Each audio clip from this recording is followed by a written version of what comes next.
Varicose veins తో బాధపడుతున్నారా? దసరా సందర్భంగా ఉచిత కన్సల్టేషన్, సర్జరీపై 20% వరకు డిస్కౌంట్. నమస్తే రమగారు. నమస్తే జయ. రమగారు, మహర్నవమిలో ఉన్నాము. ఈ రోజు యొక్క విశిష్టత, పూజ విధానం, అలానే అమ్మవారి అలంకరణ, అన్ని విషయాలు మీరు వివరిస్తే.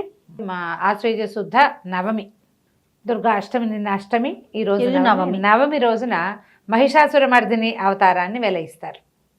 మహిషాసురమర్ది అంటే 18 చేతులు, 18 చేతులతోటి మహిషుణ్ణి సంహరిస్తున్నటువంటి ప్రచండమైన స్వరూపం. కొన్ని చోట్ల మహాకాళి స్వరూపాన్ని వేస్తారు. ఆ స్వరూపం అంటే చూడ్డానికి భయం వేసేలాగా ఉంటుంది.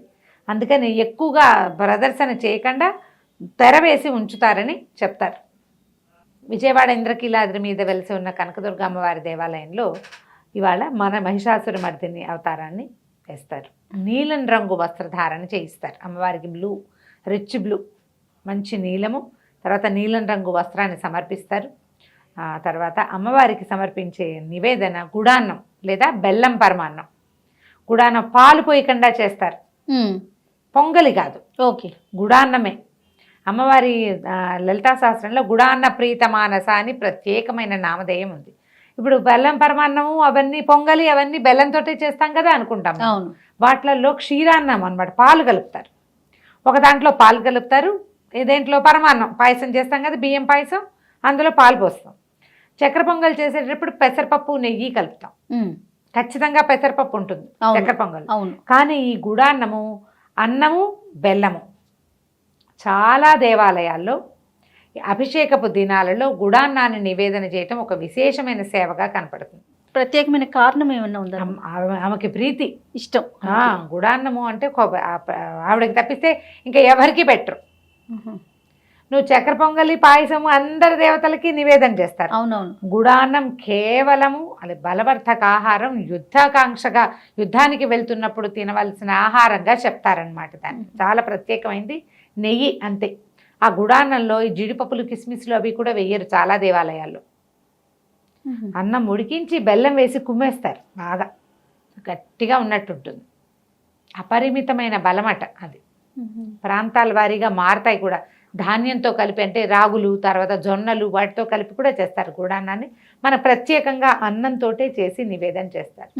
ఇది శక్తి ఎట్లాంటిది? అమ్మవారు మహిషాసురుణ్ణి శుంభ నిశుంభులు వీళ్ళందరినీ సంహరించిన తర్వాత మహిషుడు అమ్మని కోరాడు. ఆమెని ఆ సౌందర్యానికి మోహించి, సౌందర్యవతిగా ఉన్న ఒక ఆవిడ ఇక్కడ కూర్చుందని వార్తలు వస్తే ఆ సౌందర్యవతిని తనకు కావాలని అడిగి వివాహం చేసుకోమని కబురు చేశాడు అమ్మకి. ఎంతమందిని పంపించినా ఆవిడ వచ్చిన వాళ్ళు వచ్చినట్టు అపడాలు నవ్వినట్టు నవ్విలేసింది. లొంగట లేదు. అంత లొంగని స్త్రీ కావాలని ఉంది వాడికి. ఇంకా పట్టుదల ఎక్కువైంది. సింహం మీద కూర్చుని కళ్ళు తాగుతున్న స్వరూపాన్ని చూశారట వాళ్ళు. సురాపానం చేసి సింహం మీద కూర్చుంది. మహాపెద్ద స్వరూపం, సింహం మీద కూర్చునుంది. ఆమె చేతిలో సురాపాత్ర ఉంది, కళ్ళు కుండ. ఇదేం విచిత్రమైంది, విశేషమైంది కాదు కదా.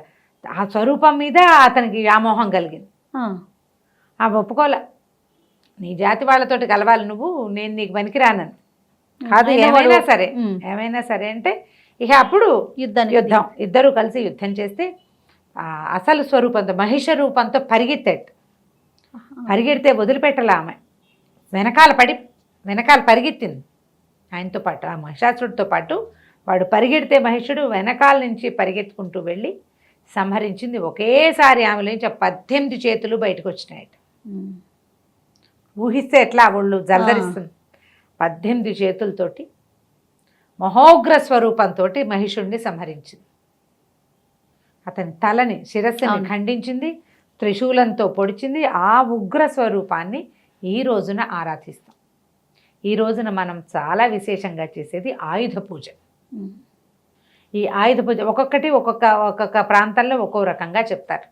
అమ్మవారికి ఆయుధాలు, తమ ఆయుధాలను, ప్రతి దైవం నుంచి ఆయుధాలు లభించినాయని, వాటితోటి అవన్నీ ఆమెకి అలంకరించి పూజిస్తే ఆమె ఆ ఆయుధాలన్నిటితోటి ఇతన్ని సంహరించింది. శంఖం, చక్రము, త్రిశూలము, ఖడ్గము, ఎన్నో ఆయుధాలు ధరించి ఉంది ఆవిడ. కత్తిడాలు కూడా ఉన్నాయి. అందరు దేవతలు ఇచ్చిన ఆయుధాలు అన్నమాట అవి.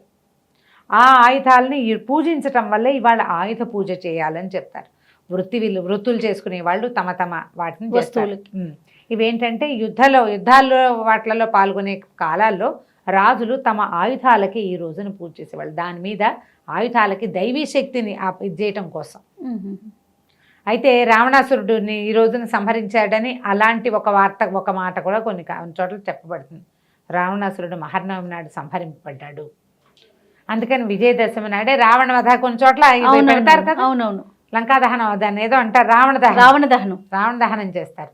ఆ విశేషం కొన్ని చోట్ల చెప్పబడింది, కానీ మనం ప్రధానంగా అమ్మవారి యొక్క చివరి స్వరూపంగా చెప్తాం అన్నమాట. దీని తర్వాత మహర్నవమి తర్వాతే అమ్మవారు అపరాజిత స్వరూపంలో, ఇది మహోగ్రమైన రూపం, గడగడలాడిపోయినాయి లోకాలు.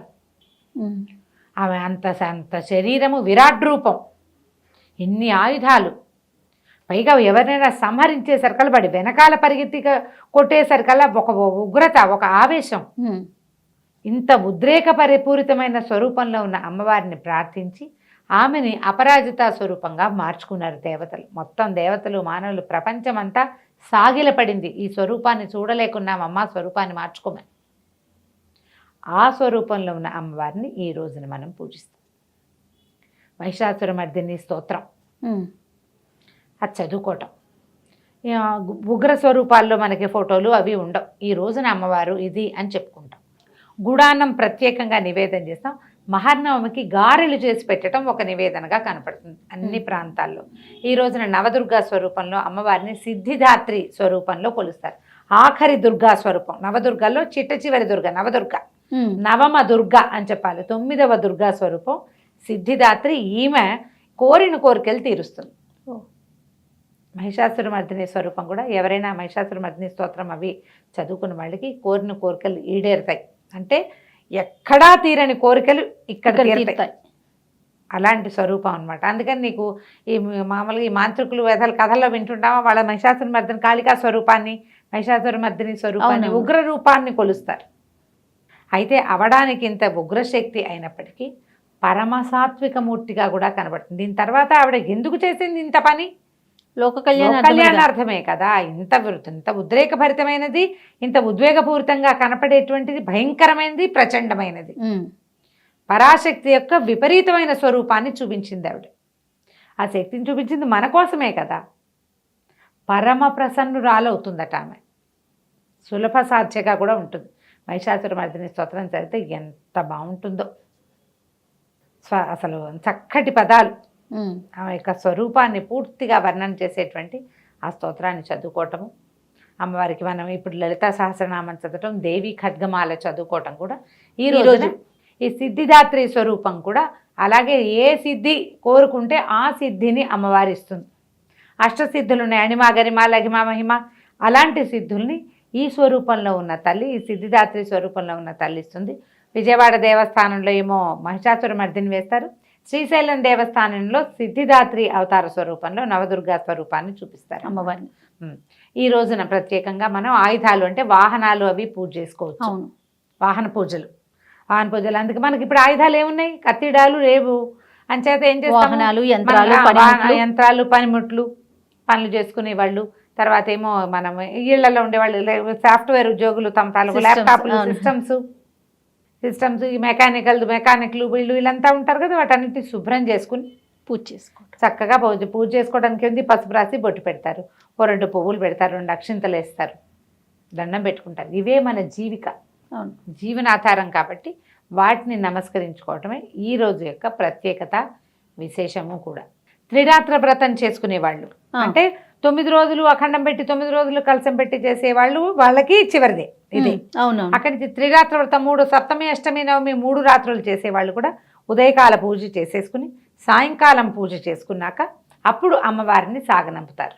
ఈ రోజున చివరి పూజ అన్నమాట. రేపొద్దుటికి చక్కగా ఇల్లు కడిగేసుకుంటారు. ఇంకా అఖండం అక్కర్లేదు, రాత్రి వ్రతాలు లేవు. మర్నాడు అపరాజిత పూజా విధానం చేసుకుంటాము. దీంతో 9 రాత్రుల వ్రతాన్ని సక్సెస్ఫుల్గా పూజ చేస్తాం. ఈ వ్రతాలలో ఏ రోజు చేయకపోయినా, ఏ రోజు కుదిరితే ఆ రోజు చేసుకోండి. ఏ ఒక రోజు కుదరపోయినా ఏదో ఒక రోజు కుదుర్చుకుని దేవీ సాన్నిధ్యం ఉండే రోజులు కాబట్టి ఇప్పుడు చేస్తే, ఒకసారి చేస్తే 100 సార్లు చేసినట్టు. 100 సార్లు చేయగలిగితే వేల సార్లు చేసినట్టు. అద్భుతం కదా. ఆ ప్రయోజనాన్ని పొందటానికి ఈ నవరాత్రి వ్రతాన్ని ఆరంభించండి.